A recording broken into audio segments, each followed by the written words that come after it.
Good morning, all of you. As we know, we are doing the revision for periodic test. So, we have taken the chapter number 1, that is food, where it comes from. Yesterday, we have discussed about take the most appropriate answer, fill in the blanks, and match the following. Today, our category is state whether the following statement are true or false. हमें बताना है कि ये जो हमारा statement है वो true है या फिर फॉल्स है. First question is different living organisms require different types of food. अलग अलग तरीके के जो ऑर्गेनिजम्स होते हैं उनका खाना पीना भी डिफरेंट होता है. इट इज ट्रू, ये बिल्कुल ट्रू है. Second, omnivores eat plants as well as animals. Omnivores वो एनिमल्स होते हैं जो प्लांट्स को भी खाते हैं और एनिमल्स को भी खाते हैं. सो this statement is true. Coming to the next one, that is in a tomato plant the food is stored in its stem. Tomato का जो प्लांट होता है उसमें जो फूड होता है उसके स्टेम वाले पार्ट में स्टोर होता है. So this statement is false because tomato is a fruit. तो वो प्लांट का फ्रूट पार्ट है, ना कि स्टेम वाला पार्ट है. Fourth one is we get food from both plants and animals. हमें जो फूड मिलता है, जो भी हम खाते हैं, हमें प्लांट से भी मिलता है और एनिमल से भी मिलता है. So according to this our statement is true. Now moving to the next one, we rear hens for their eggs only. This statement is false because अगर हम मुर्गी की जो रेयरिंग करते हैं हमें उससे एग्स भी मिलते हैं और हमें उससे मीट भी मिलता है. तो यहाँ पे मीट का तो नेम ही नहीं है, तो हम यहाँ पे क्या बोलेंगे इसको? This statement is false because अगर यहाँ पे मीट भी मेंशन होता तो यहाँ पे हम ट्रू कर देते. So we rear hens for their eggs only. So this statement is false.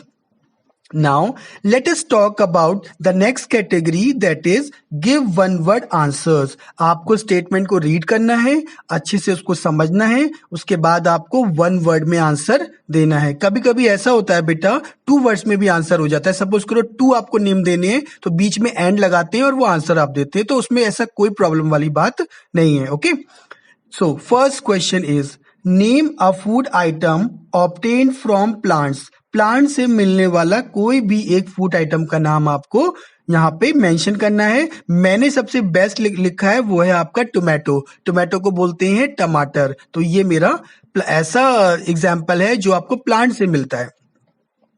Moving to the next question, name an animal product which is used as food. अब हम प्लांट्स की बात हो गई हमारी, अब हम एनिमल प्रोडक्ट की बात करेंगे जो हमें एज अ फूड हम लोग उसको खाते हैं. तो मैंने यहाँ पे जो आंसर लिखा है वो लिखा है कर्ड. आप इसके अलावा कोई दूसरा आंसर भी लिख सकते हैं. आप चीज लिख सकते हैं, ठीक है, आप पनीर लिख सकते हैं. So my answer is curd. Now next question, people in eastern India are usually very fond of this cuisine. Cuisine का बेटा मतलब होता है जो भी फूड आइटम्स जो भी आप खाते हो, जो हम बनाते हैं, तैयार करते हैं, उसे हम कुजीन कहते हैं. तो ईस्टर्न इंडिया के जो लोग होते हैं वो ये डिश या ये कुजीन पसंद करते हैं. वो क्या होती है? वो होती है राइस एंड फिश, क्योंकि वो चावल अपने फिश के साथ खाना पसंद करते हैं ईस्टर्न इंडिया के लोग. Next one is microbes, vultures, crows, etc. are also called this as they feed on dead bodies. तो जो भी मैंने एग्जांपल बताया आपको, चाहे वो माइक्रोब्स हो, बहुत ही ज्यादा स्मॉल होते हैं, टाइनी होते हैं, जो हमें अपनी नेकेड आई से नहीं दिखते हैं. वल्चर्स हो गए जो इस टाइम अवेलेबल नहीं हो रहे हैं, बहुत ज्यादा कम हो चुके हैं, एक्सटिंक्ट हो गए हैं. और क्रोज वगैरह हैं, ये सब के सब किस कैटेगरी के एग्जाम्पल हैं?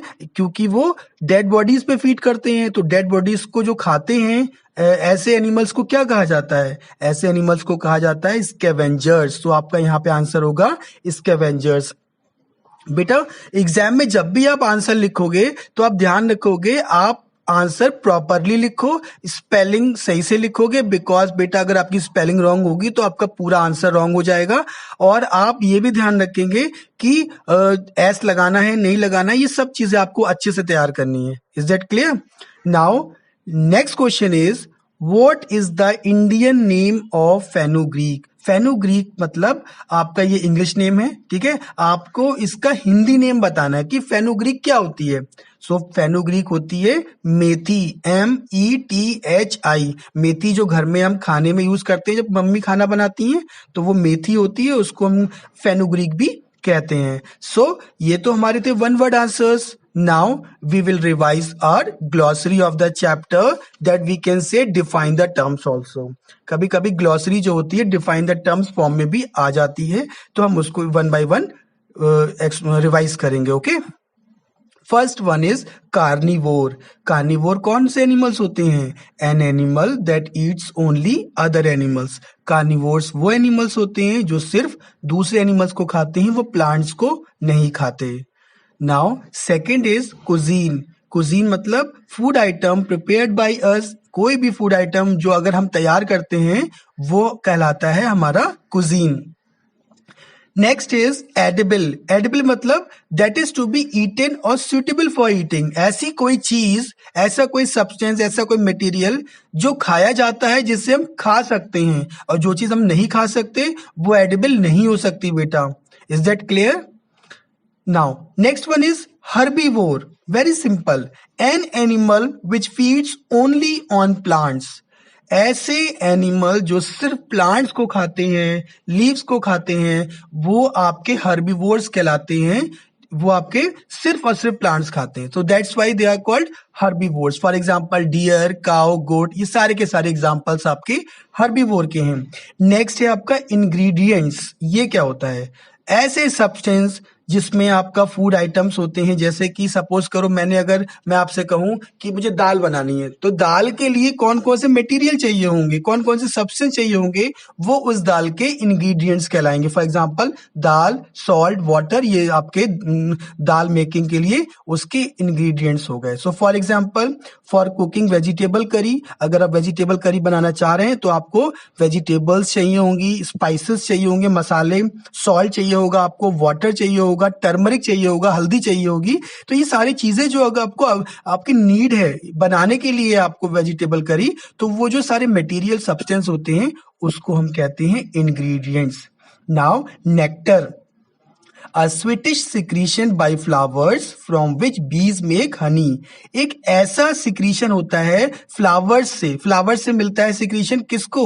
बीज को मिलता है। बहुत ज्यादा स्वीट टेस्ट होता है आपका, उससे वो हनी बनाती हैं, उसी को नेक्टर कहते हैं। फ्लावर्स, इसको बोलते हैं पराग, हिंदी में इसको पराग भी बोलते हैं। ओके, सो नेक्स्ट है ओमनिवोर। ओमनिवोर वही एनिमल्स होते हैं जो सिर्फ क्या करते हैं? प्लांट्स को भी खाते हैं और एनिमल्स को भी खाते हैं। So an animal that eat both plant and animals, मतलब प्लांट्स को भी खाएंगे ये, एनिमल्स को भी खाएंगे, इसीलिए इनको बोलते हैं omnivores.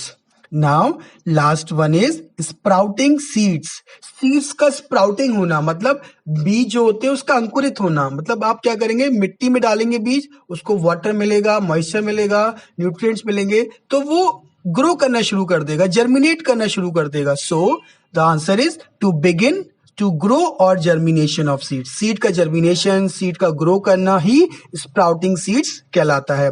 So this is the revision for today. So please learn these exercises properly and give the today's test, because test बहुत जरूरी है बेटा। आप लोग वीडियो सही से वॉच नहीं करते हो और आपका टेस्ट खराब जाता है, तो आप वीडियो के एक एक पॉइंट को अच्छी तरीके से रिवाइज करेंगे और अकॉर्डिंगली ही आप आंसर दोगे। आप अलग आंसर नहीं दोगे तब वो आपका गलत हो जाता है। Is that clear?